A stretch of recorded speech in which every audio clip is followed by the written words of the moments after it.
Келін, біздің ауылға, Достық ауылына көршілер көшіп келіпті жаңадан. Сол көршілерді ерулікке шақырып, біз ас дәмізден дәм таттырайық.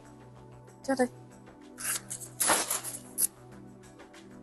Көршілер, сіздерді енем ерулікке шақырып жатыр. Жүріңіздер. Барайық. Assalamualaikum. Марчаба. Assalamualaikum. Здравствуйте.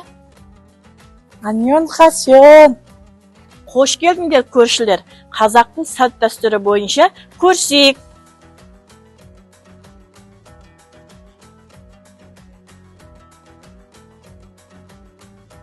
Бізді келініңіз ерулікке шақырды.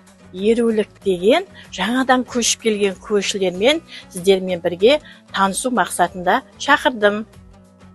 Келін, қонақтарға ақтан ғой. Мама, дегенде Жарайсың. Қазақшаны үйреніп алсың ғой. Иә, біздер Қазақстанда тұрып жатқасын қазақша үйреніп жатырмыз. Ақ дегеніміз 4 түлік малдың сүтінен жасалатын ұлттық тағам. Мен қазір сіздерге шыбат ұсынып отырмын. Шват дегеніміз не? Шыбат дегеніміз түйе сүтінен алынатын табиғи өнім болып табылады. Яғни түйенің сүтін сауып алғаннан кейін оны тазартып, жылы жерге қоямыз 12 сағатқа. Одан кейін кішкентай ашытқыны алып, түйенің сүтіне қосып, оны 12-24 сағатқа қойсақ, осылай табиғи өнім шығады. Соны шыбат деп айтамыз. Ендеше шыбатымыздың дәмін көріңіздер. Дәмді екен. Қазақтардың салт дәстүрімен, өнерлерімен таныссақ. Қазақ халқының салт дәстүрлері, өнерлері өте көп. Соның бірі мен келінім сіздерге ән айтып берсін. Мен отырмын ауылдың 17-інде ай. Мен отырмын ауылдың бұл шетінде беу құрбым ай. Екі ауылдың арасы жол болмақша ай. Екі ауылдың жастары не болмақшы беу құрбым ай. Ал жолдастар жол болсын, дастарханың мол болсын ай. Бізден тілек сол болсын, сапарларың оң болсын ай. Жаңа келіннің өнерін тамашаладыңдар. Енді менің де өнерін тамашалаңыздар. Мен зейнетке шыққан кезде құрқол отырмаймын. Мен құрақ құраймын. Сіздерге көрсетейін. Бұл менің қолым бос кезде құрайтын құрақтарым. Бұл толқын құрағы.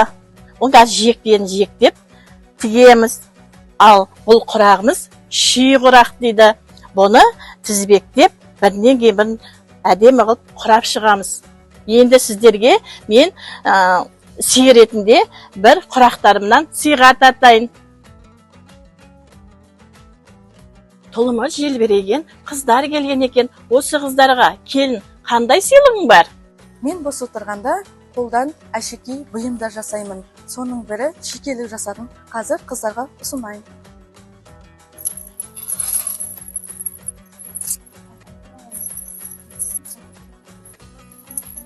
Қазақта қонақ кәде деген бар.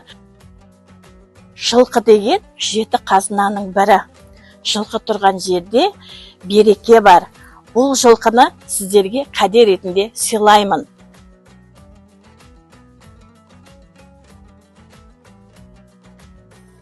Сіздер Қазақстан туралы көп білгілеріңіз келсе, ауданымыздағы мұражайға, саяхатқа жүріңіздер.